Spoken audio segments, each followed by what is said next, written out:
Home tab में हम ये सारी ऑप्शंस को आज कवर करेंगे। तो सबसे पहले हम लोग कुछ लिख लेते हैं। लिखने के लिए शॉर्टकट की का अगर मैं यूज़ करूँ तो =RAND bracket open close enter करूँगा तो एक रैंडम 3 पैराग्राफ मेरे को यहाँ पर मिल जाएंगे। और इस पैराग्राफ की कॉपी मेरे को करनी है तो मैं Ctrl+A, Ctrl+C and Ctrl+V press करूँगा मल्टीपल टाइम्स, तो मेरे पैराग्राफ की भी मल्टीपल कॉपीज़ आ जाएंगी। अब हम सबसे पहले पेज पर आ जाते हैं। तो हम शुरू करते हैं सिलेक्शन लेने से। सिलेक्शन कितने तरीके से ली जाती है MS वर्ड में वो सीखते हैं। तो सबसे पहले अगर मैं Ctrl Shift के साथ राइट एरो की प्रेस करूँगा तो एक पूरा वर्ड मेरा सिलेक्ट करेगा यहाँ पर।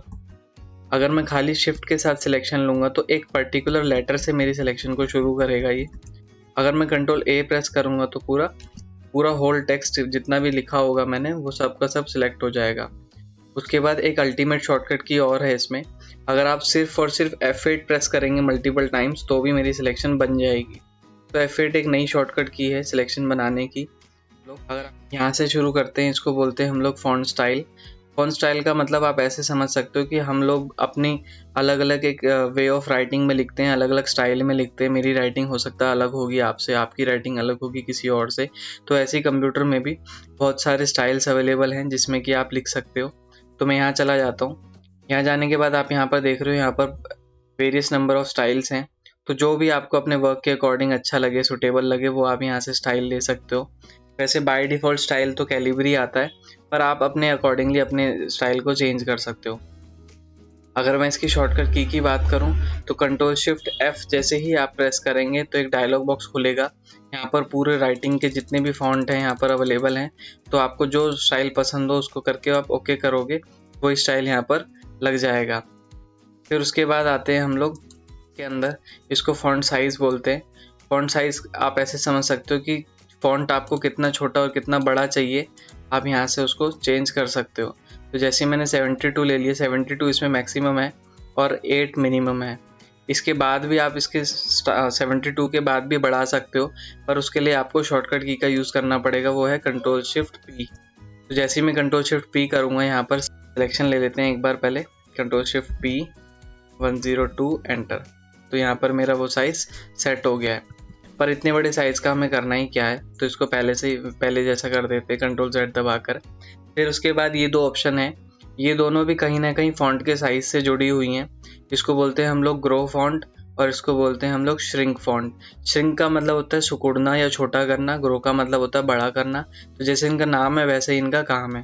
तो सिलेक्शन ले लेते हैं हम लोग। जितनी बार भी मैं ये प्रेस करूँगा आप देखोगे यहाँ पर मेरा फॉन्ट इंक्रीज़ होगा और इसको दबाने से मेरा फॉन्ट डिक्रीज़ होगा। अगर आप शॉर्टकट की का यूज़ करना चाहते हैं तो Ctrl+Shift जैसे ही आप प्रेस करेंगे तो मेरा फॉन्ट ग्रो करना चालू हो जाएगा, और जैसे ही आप <> प्रेस करते हैं तो मेरा फॉन्ट श्रिंक होना स्टार्ट हो जाएगा। तो उसके बाद आते हैं हम लोग इस वाली ऑप्शन में, इसको हम लोग चेंज केस बोलते हैं। चेंज केस का मतलब आप ऐसे समझ सकते हो, जैसे मैंने ये 2 पैराग्राफ को सिलेक्ट कर लिया, सिलेक्ट करने के बाद मैं यहाँ पर चला गया। अब मैं चाहता हूँ कि जो मेरे जो पैराग्राफ है ये कैपिटल लेटर्स में चेंज हो जाएं, इनके सारे लेटर्स जो है कैपिटल लेटर्स में आ जाएं। तो मैं यहाँ जाकर जैसे ही अपर केस करूँगा आप देखोगे कि जितने भी इनके लेटर्स थे वो सब कैप्स में चेंज हो गए हैं, मतलब कि कैपिटल लेटर्स में चेंज हो गए हैं। अगर आपको फिर से स्मॉल में चाहिए तो आप लोअर केस कर सकते हो, इसमें सारे के सारे जितने भी लेटर्स लिखे होंगे सारे स्मॉल हो जाएंगे। फिर उसके बाद है कैपिटल ईच वर्ड। हर एक वर्ड का पहला लेटर अगर आप नज़र रखेंगे तो यहाँ पर देखेंगे कि O, T, I और ये T, मतलब हर एक वर्ड का पहला लेटर कैपिटल लेटर में चेंज हो गया है। फिर उसके बाद है टॉगल केस। टॉगल केस में इसका रिवर्स है, पहला छोटा, बाकी पीछे के सारे जो वर्ड्स हैं या लेटर्स हैं वो सब बड़े हो गए। फिर उसके बाद जिसमें हम लोग लिखते हैं सेंटेंस केस, मतलब कि पहला वर्ड बड़ा और फुल स्टॉप के बाद वाला वर्ड बड़ा, तो कंप्यूटर अपने आप सेंस कर लेता है और इन पर्टिकुलर लेटर्स को कैपिटल में चेंज कर देता है। फिर उसके बाद है, अगर आप अपर केस को शॉर्टकट की से यूज़ करना चाहते हैं तो आप Ctrl+Shift+A प्रेस कर सकते हैं। तो जैसे ही आप Ctrl+Shift+A प्रेस करोगे यहाँ पर सारे के सारे जो लेटर्स हैं मेरे कैप्स में चेंज हो गए। अगेन आप Ctrl+Shift+A प्रेस करोगे तो ये सेंटेंस केस में चेंज हो जाएगा। ये हमारा कंप्लीट हो गया। फिर उसके बाद है यहाँ पर क्लियर फॉर्मेटिंग। यहाँ पर आप देखोगे कि एक इरेजर का साइन बना हुआ है, तो यहाँ पर मैं जितने मर्जी कलर कर लेता हूँ, फॉन्ट इंक्रीज़ कर लेता हूँ, स्टाइल चेंज कर लेता हूँ। मेरे को ये सब चीज़ हटाना है और एक डिफ़ॉल्ट उसमें सेट करना है, जैसे कि मेरे को कंप्यूटर स्टार्ट होने पे मिलता है। तो जैसे ही मैं इरेज़र पे क्लिक करूँगा तो आप देखोगे सारी की सारी फॉर्मेटिंग को ये इरेज़ कर देगा। तो जैसा इसका नाम है वैसे ही इसका काम है, मतलब क्लियर कर देता है अपनी सारी फॉर्मेटिंग को। फिर उसके बाद है, ये बहुत ही वेल नोन कीज़ हैं, ये तो आपको पता ही होंगी। जैसे कि बोल्ड से मेरा जो लेटर है, मेरा जो सेंटेंस है वो बोल्ड हो जाता है। इटैलिक से थोड़ा कर्सिव राइटिंग या थोड़ा सा कह सकते हैं कि टेढ़ा हो जाता है। अंडरलाइन से अंडरलाइन हो जाती है। अब इनकी शॉर्टकट की बात करूँ मैं, control B for bold, control I for italic and control U for underline. अब अंडरलाइन तो हो गई, पर मेरे को कुछ कस्टमाइज अंडरलाइन चाहिए, जैसे कि double underline, dark underline, dotted underline. अब मैंने डॉट वाली अंडरलाइन ले ली। डिफरेंट कलर भी सेट कर सकते हो। तो जैसे ही आप यहाँ पर जाओगे अंडरलाइन कलर में, यहाँ पर आप अंडरलाइन के लिए डिफरेंट कलर सेट कर सकते हो। जैसे ही ओके करोगे तो देखोगे कि यहाँ पर जो अंडरलाइन है वो रेड कलर से मार्क आउट हो गई है। फिर उसके बाद अगर मैं ऑप्शन की बात करूँ तो फिर आती है स्ट्राइक थ्रू। जैसे कि अंडरलाइन में आपने देखा था कि वर्ड जो मेरे लेटर्स या वर्ड्स हैं इनके नीचे अंडरलाइन आ गई थी, वैसे ही स्ट्राइक थ्रू में वर्ड्स के जो मिडल से एक लाइन पास होती है। तो जैसे ही मैं क्लिक करूँगा यहाँ पर आप देखोगे कि इन सब जो मेरा पैराग्राफ है इनके थ्रू एक लाइन पास हो रही है। सो इसका बस इतना ही यूज़ था। फिर उसके बाद आते हैं सुपरस्क्रिप्ट और सबस्क्रिप्ट में। अब सबस्क्रिप्ट और सुपरस्क्रिप्ट कहाँ यूज़ होती है, तो आपने 10th 11th में मैथ्स के फॉर्मूले सीखे होंगे कुछ, तो उन फॉर्मूलों को लिख लेते हैं हम लोग। a + b whole square equals to a square plus b square plus 2ab। तो आप देखोगे यहाँ पर जैसे कि ये 2 लिखा हुआ है, मेरे को b की पावर में उसको भेजना है, तो मैं 2 को सिलेक्ट कर लूँगा। सिलेक्ट करने के बाद यहाँ पर जाकर सुपरस्क्रिप्ट में क्लिक कर दूंगा। अब इसको अगर मुझे शॉर्टकट की के थ्रू करना है तो वो कैसे करेंगे, तो शिफ्ट के साथ 2 को सिलेक्ट कर लूँगा मैं लेफ्ट वाली एरो की प्रेस करके, then you have to press control shift plus. तो जैसे ही मैं कंट्रोल शिफ्ट प्लस दबाऊंगा आप यहाँ देखोगे कि ये सुपरस्क्रिप्ट में लग गया है, मतलब कि पावर में लग गया है। तो इसको भी लगा लेते हैं। सुपरस्क्रिप्ट हो गया है। फिर उसके बाद सबस्क्रिप्ट देखते हैं। सबस्क्रिप्ट हमारे साइंस के फॉर्मूलों में ज़्यादातर यूज़ होता है। तो जैसे कि ये लिख दिया मैंने, O2 लिख दिया, और भी बहुत सारे फॉर्मूले होते हैं। तो अब मैंने 2 को सिलेक्ट कर लिया, मैनुअली गया और सबस्क्रिप्ट प्रेस कर दिया, तो आप देखोगे कि ये नीचे वैल्यू में लग गया है O की। ऐसे ही मेरे को ये 2 लगाना है, पर अब मेरे को शॉर्टकट की के थ्रू लगाना है, तो मैं कंट्रोल प्लस प्रेस करूँगा। सुपरस्क्रिप्ट और सबस्क्रिप्ट में सिर्फ एक शिफ्ट का ही अंतर है। अगर आप शिफ्ट कंट्रोल प्रेस करके प्लस दबाते हो तो वो सुपरस्क्रिप्ट में लग जाता है, अगर आप खाली कंट्रोल प्लस प्रेस करेंगे तो वो सबस्क्रिप्ट में लग जाएगा। फिर उसके बाद आते हैं हम लोग यहाँ पर सिलेक्शन लेते हैं। यहाँ पर जाएंगे हम लोग, अपने टेक्स्ट को कलर कर सकते हैं अलग अलग। जैसे कि यहाँ पर आप देख रहे हो कि बहुत सारी वैरायटी है कलर्स की। अगर आपको इनमें से भी कोई पसंद नहीं आ रही तो आप अपने कस्टमाइज कलर बना सकते हो। जैसे कि मोर कलर में जा कर के कस्टम, यहाँ पर अपना कलर लेके उसको लाइट और डार्क कर सकते हो, और जैसे ही ओके करोगे आप यहाँ देखोगे कि वो कलर यहाँ सेट हो गया है।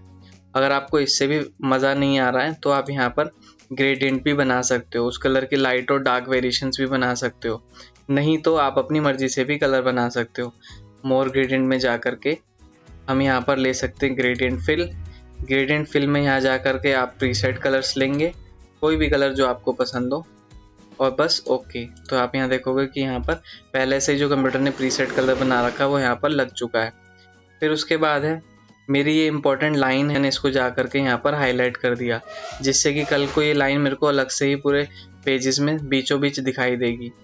फिर उसके बाद आ जाते हैं हम लोग, मैंने सिलेक्शन ले लिया, यहाँ पर आ गया, तो यहाँ पर भी हम लोग जो टेक्स्ट है उसको कलर कर सकते हैं अलग अलग स्टाइल से। तो बस क्लिक करेंगे वही कलर पीछे सेट हो जाएगा। फिर उसके बाद यहाँ पर आ जाते हैं हम लोग अलाइनमेंट्स में। अलाइनमेंट का बहुत ज़्यादा यूज़ होता है ऑफिस में। अगर आपको अलाइनमेंट आती है तो आप कोई भी प्रोजेक्ट रिपोर्ट बहुत आसानी से बना सकते हो। तो जैसे कि मैं इसकी सिलेक्शन ले लेता हूँ, मुझे ये सारा का सारा सेंटर में चाहिए लिखा हुआ, तो मैं सेंटर अलाइनमेंट प्रेस करूँगा तो सारा टेक्स्ट मेरा सेंटर में आ जाएगा। एंड देन राइट, तो राइट में आ गया, और लेफ़्ट तो लेफ़्ट में है ही। तो अगर मैं इसकी शॉर्टकट की बात करूँ तो राइट के लिए कंट्रोल R प्रेस कर सकते हो, सेंटर के लिए कंट्रोल E प्रेस कर सकते हो, और लेफ़्ट के लिए कंट्रोल L। तो लेफ़्ट से तो L है ही है, राइट से R है ही है, तो सेंटर के लिए कंट्रोल E है बस।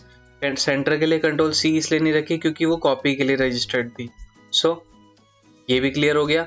फिर उसके बाद आ जाते हैं यहाँ पर जस्टिफाई है। जस्टिफाई की शॉर्टकट की कंट्रोल J होती है। जस्टिफाई का काम ये होता है कि यहाँ पर अगर आप देखोगे कि मेरा इस लेफ्ट साइड से जो टेक्स्ट है वो बिल्कुल सीधी अलाइनमेंट में है, पर राइट साइड से ये बिल्कुल अलाइनमेंट में नहीं है, ये अंदर बाहर अनइक्वल है थोड़ा सा। तो जैसे ही मैं कंट्रोल जे या यहाँ जाके क्लिक करूँगा तो आप देखोगे कि दोनों साइड से मेरा टेक्स्ट एक इक्वल लेंथ में डिस्ट्रीब्यूट हो गया है। तो नीचे हम लोग जैसे इसको सिलेक्शन ले लेते हैं और अब मैं शॉर्टकट की से कंट्रोल जे करता हूँ तो आप देखोगे इसने अपने आप अपने अकॉर्डिंगली स्पेस को बढ़ा करके दोनों को एक सीधी अलाइनमेंट में चेंज कर दिया है। फिर उसके बाद आते हैं हम लोग सिलेक्शन ले लेते हैं। सिलेक्शन लेने के बाद आते हैं लाइन स्पेसिंग में। लाइन स्पेसिंग का काम क्या है, जैसे इसका नाम है लाइन के बीच में स्पेस को इंसर्ट करता है। तो जैसे जैसे जितना मैं स्पेस यहाँ पर इंक्रीज़ करूँगा वैसे वैसे स्पेस भी इंक्रीज़ होगा। तो जितना मेरे को कम चाहिए मैं उतना कम रखूँगा, जितना ज़्यादा चाहिए उतना मैं ज़्यादा रखूँगा।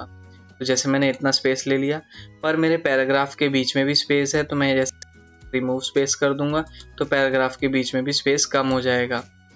फिर उसके बाद है अगर मेरे को स्पेस इंसर्ट करना है तो सेम प्रोसेस है, सिलेक्शन लेंगे आप, ऐड स्पेस कर देंगे तो 2 पैराग्राफ के बीच में जो है स्पेस कम हो जाएगा। फिर उसके बाद अगला है फिल कलर। मैं जैसे ही जा कर के यहाँ से कलर फिल करूँगा तो आप देखोगे कि एक बॉक्स की शेप में मेरा यहाँ पर कलर फिल हो जाएगा। अब आपको इसको बॉक्स की शेप ही देनी है तो आप यहाँ जा कर के ऑल्ट बॉर्डर कर सकते हो जिससे कि एक पर्टिकुलर बॉक्स की शेप बन जाएगी। सो गाइज, वीडियो की लेंथ बहुत लंबी हो जाएगी तो हम नेक्स्ट वीडियो में हम लोग बुलेट्स को बहुत अच्छे से सीखेंगे और भी बहुत सारी चीज़ें सीखेंगे, होम को कवर करेंगे। So thank you for watching the video and do like and share the video.